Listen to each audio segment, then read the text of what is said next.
Donc, je m'appelle Guiran Diène, je parle au nom du comité scientifique qui a été monté par les villages de Mbao, Petit Mbao et compagnie, par rapport à ce qui se passe à Mbao depuis 15 jours. La mer a encore frappé. Mbao meurt à petit feu. Le dire, ça devient quelque chose de redondant.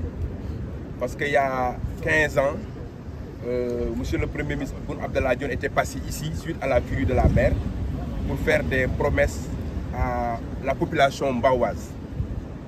En son temps, il y avait eu des propositions, à savoir la mise en place d'un dispositif pour arrêter l'érosion côtière. Et nous insistons aujourd'hui pour que les autorités actuelles prennent en main ce dossier pour permettre à Mbao de ne pas mourir.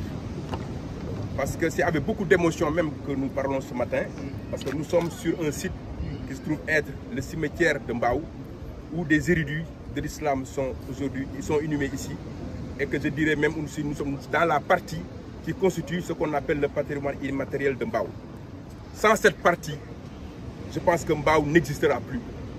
Raison pour laquelle nous demandons, nous interpellons encore une fois Monsieur le Président de la République du Sénégal et tout le gouvernement du Sénégal à venir en aide à Mbao. Et là, nous faisons aussi appel à tous les fils de Mbao d'ici et de la diaspora pour qu'ensemble, que nous puissions sauver notre cher village, notre cher patrimoine.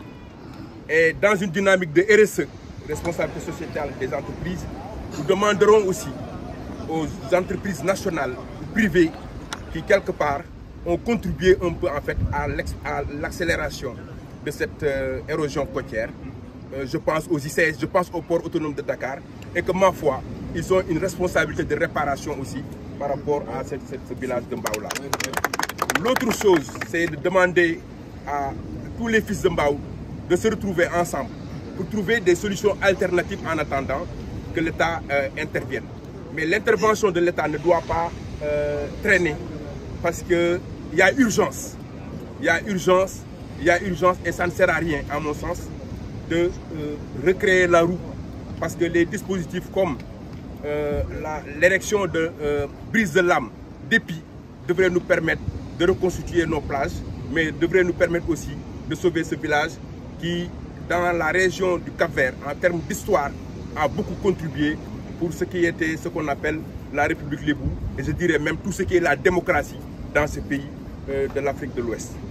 Donc, encore une fois, tous les fils de Mbao, aujourd'hui, réinventent, ou je dis, interpellent de nouveau les autorités pour que Mbao soit sauvé. Et ça, c'est possible. Et nous nous retournons encore une fois vers ces autorités que sont le président de la République et son gouvernement pour que Mbao sorte un peu de cette situation désastreuse, de cette situation qui est à la limite même très alarmante et qui ne nous permet pas de dormir ces derniers temps. L'autre chose, c'est l'appel à la solidarité pour que tout ce qui est Mbao, sur le plan logistique, sur le plan financier, sur le plan matériel, ne serait-ce que puisse mobiliser des ressources pour qu'on puisse aider Mbao, pour qu'on puisse sauver Mbao, et ça c'est possible.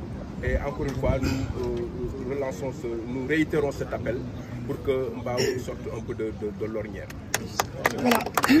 Diène, vous avez parlé d'une alternative avant l'intermédiaire de l'État. Qu'est-ce que vous voulez dire par là? Ben, l'intervention intermédiaire consiste à trouver des blocs de pierre, à trouver aussi, je dirais, du béton, mais qu'on peut constituer ici. Mais c'est aussi des pneus qu'on a eu à utiliser avec des pics au milieu, avec un système d'arrimage pour que l'on puisse ralentir un peu l'effet ou la vitesse de la vague quand ça arrive au niveau de la côte. Mais ça c'est une pratique, je dirais, endogène que les populations ont mise en place.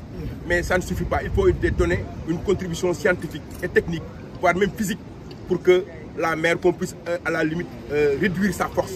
C'est une question de vitesse. Et cette violence-là qui peut naître un peu de ces vagues, je pense qu'on a la possibilité scientifiquement de réduire cette vitesse-là. Et c'est ça qui va nous permettre, à mon sens, de reconstituer les plages, de Mbao. Mais en attendant ça, on n'attend pas. En attendant ça, les populations se sont mobilisées et cherchent des solutions, proposent des solutions. Mais nous savons que l'ultime solution, celui qui a la possibilité, je dirais, de mettre fin à ça, c'est l'État du Sénégal. C'est pourquoi nous réitérons encore une fois notre appel en disant l'État du Sénégal, venez sauver Mbao, parce que Mbao en a besoin et Mbao mérite d'être sauvé par rapport à tout ce que Mbao a donné comme contribution, par rapport à tout ce qui est édification de ce pays-là. Merci.